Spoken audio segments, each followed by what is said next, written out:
బులెటిన్లో breaking news చూస్తున్నాం. Arunachal Pradesh Sikkim assembly ఎన్నికల కౌంటింగ్ తేదీలు మారాయి. జూన్ 4కు బదులుగా జూన్ 2న ఓట్ల లెక్కింపు నిర్వహించనున్నట్లు ఎన్నికల సంఘం ప్రకటించింది. 2 రాష్ట్రాల్లో కౌంటింగ్ తేదీలను మార్చినట్లు ఈసీ ప్రకటించింది.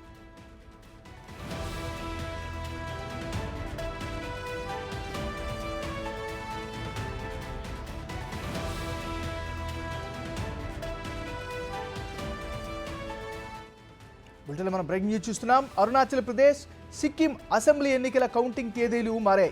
జూన్ 4కు బదులుగా జూన్ 2వ తేదీన ఓట్ల లెక్కింపు చేయనున్నట్లు ఎన్నికల సంఘం ప్రకటించింది. 2 రాష్ట్రాల్లో కౌంటింగ్ తేదీలను మార్చినట్లు ఈసీ ప్రకటించింది.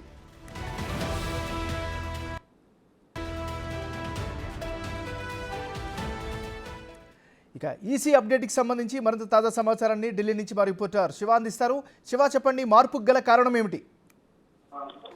ఏమైనా నిన్న దేశవ్యాప్తంగా అన్ని రాష్ట్రాల లోక్సభ 4 రాష్ట్రాల అసెంబ్లీ ఎన్నికలకు కేంద్ర ఎన్నికల సంఘం ప్రధాన కమిషనర్ రాజీవ్ కుమార్ ఎన్నికల షెడ్యూల్ ను ప్రకటించారు. అయితే ఇటు సిక్కిం, అరుణాచల్ ప్రదేశ్ కు సంబంధించి కూడా ఓట్ల లెక్కింపు అనేది నిన్న ప్రకటించిన దాని ప్రకారం జూన్ 4వ తేదీన ఓట్ల లెక్కింపు ఫలితాలు ఉండాల్సి ఉంది. కానీ అక్కడున్న ప్రభుత్వ గడువు జూన్ 2 కన్నా ముందే ముగియబోతున్న నేపథ్యంలోనే, అంటే జూన్ 2తోనే అక్కడ ప్రభుత్వం ముగిస్తోందని గుర్తించిన కేంద్ర ఎన్నికల సంఘం ఆ ఓట్ల లెక్కింపు తేదీని ముందుకు జరిపింది. అంటే 4వ తేదీ నుంచి 2వ తేదీకి, జూన్ 4 నుంచి జూన్ 2కు మార్చారు. ఈ నేపథ్యంలోనే అక్కడ మార్పు చేయాల్సి వచ్చిందంటూ కూడా కేంద్ర ఎన్నికల సంఘం తెలియజేసింది.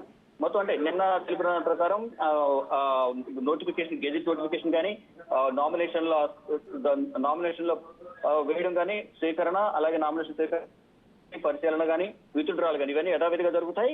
డేట్ ఆఫ్ పోలింగ్ కూడా సేమ్ ఉంటుంది. కానీ ఒక ఫలితాలకు మాత్రమే 19వ తేదీన 2 రాష్ట్రాల్లో కూడా డేట్ ఆఫ్ పోలింగ్ ఒకే తేదీన జరుగుతాయి. కానీ ఫలితాలు మాత్రం 4కు బదులు 2వ తేదీన ఓట్ల లెక్కింపు చేసి 2వ తేదీన ప్రకటించబోతున్నారు. అది కేవలం అక్కడ ప్రభుత్వానికి సంబంధించిన గడువు అనేది జూన్ 2తో ముగియబోతున్న నేపథ్యంలోనే ఈ నిర్ణయం తీసుకున్నట్లుగా తెలుస్తోంది. ఏమన్నారు?